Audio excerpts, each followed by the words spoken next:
Hello everyone, welcome to another Arrays Easy Level question. And this question, this is quite simple one, and we'll be looking at two solutions. First is going to be our brute force, and second is going to be our optimized solution, where we'll be using pairs, vector pairs. Okay. Now let's start into the question first. So it is quite simple because it is simply finding a value in an array based on the values in another array. That is, we are given two arrays here, names and heights.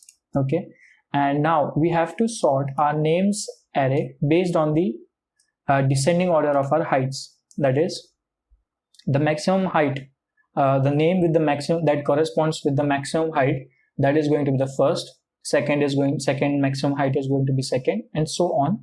And the name that corresponds to the least height, that is going to be last. In our case, Mary has the highest height, 180 centimeters. Okay, unit is not given, so 180. So that is going to be first. Second is Emma, that is 170. So she is going to be second. And the third, last, is 165. That is John. So he is going to be third. So let's dive straight into the brute force first, and then we will shift to our optimized solution using vector pairs. Okay. So first thing, we need to return a vector of string. So let's create that first. String. Okay, great. Next, sorry, first we'll iterate through our names array. Now at this position we need to find the maximum height. How will we do that? Let me give it as minimum. Okay, now let's find the maximum height for j in heights. Okay, max height is going to be max of max height in j. At this position we have found our maximum height. Now we need to find the corresponding name that has the maximum height. Now since we have only distinct positive integers, okay, we don't need to worry that we'll be finding duplicate values here. Okay, we will only have one maximum height. Okay, so let's go through our heights. J equals to 0, j less than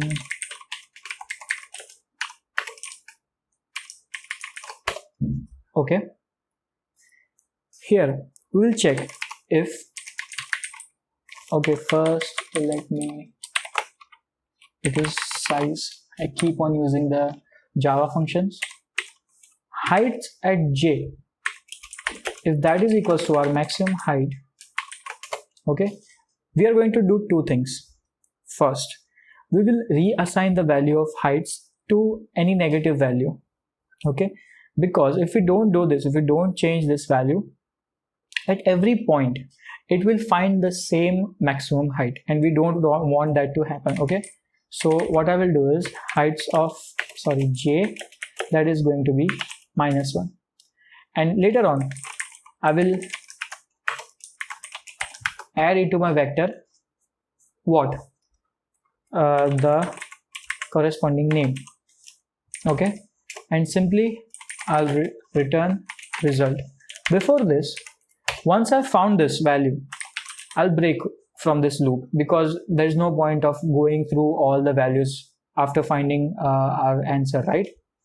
So let's submit this.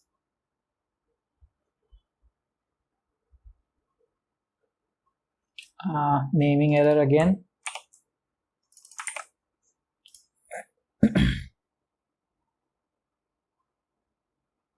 Okay, so it is that easy.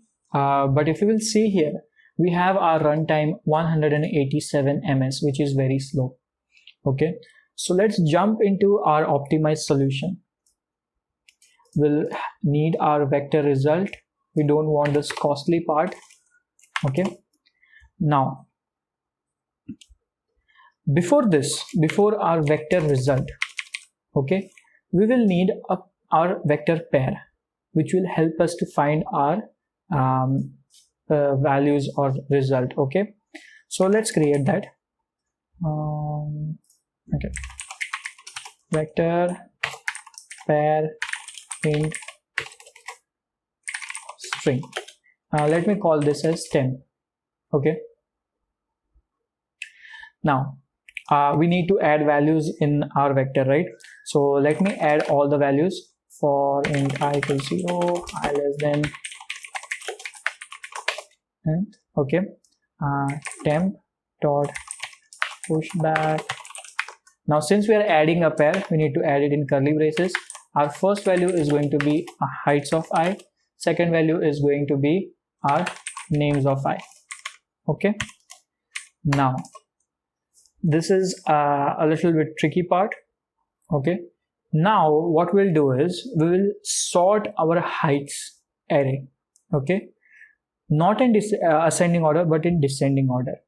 You can also sort it in ascending order, but then later on to find the corresponding value, to find the corresponding name in the names array, you will have to start the loop in the reverse order. So instead of that, we'll simply sort our temp from in the reverse order. Okay,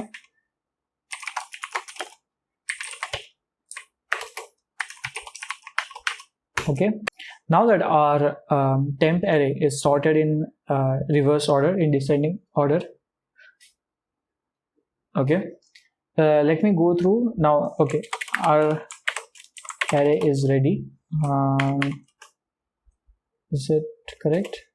Okay, yeah, now our result is ready. Okay, so let's go from our temp array, and if we find our value, we will simply add it into our result. Okay, so for int I equals to 0, I less than is temp dot size or name dot size. Okay, now in our result array we want names. Okay, and if you can see here in the pair, we have names in the second position. Okay, so I will result dot pushback what temp of I dot second value in our pair. Okay, and I'll simply return the result. Let me submit this. Okay, seems some error. Oh, I have used again the wrong. Keep on using this Java function. Okay, now as you can see, it is quite significantly reduced. From 187 ms in our brute force, we have come down to 63 ms, which is again almost 1/3 of what we had. Okay, so yeah, that's it for this video. I will suggest that you go on and look up all these small functions and methods that are quite useful. Okay, and do let me know if you have any other suggestions for me from any other platforms. Okay, so that's it for this video. Thank you for watching. I'll see you in the next one. Till then, keep coding.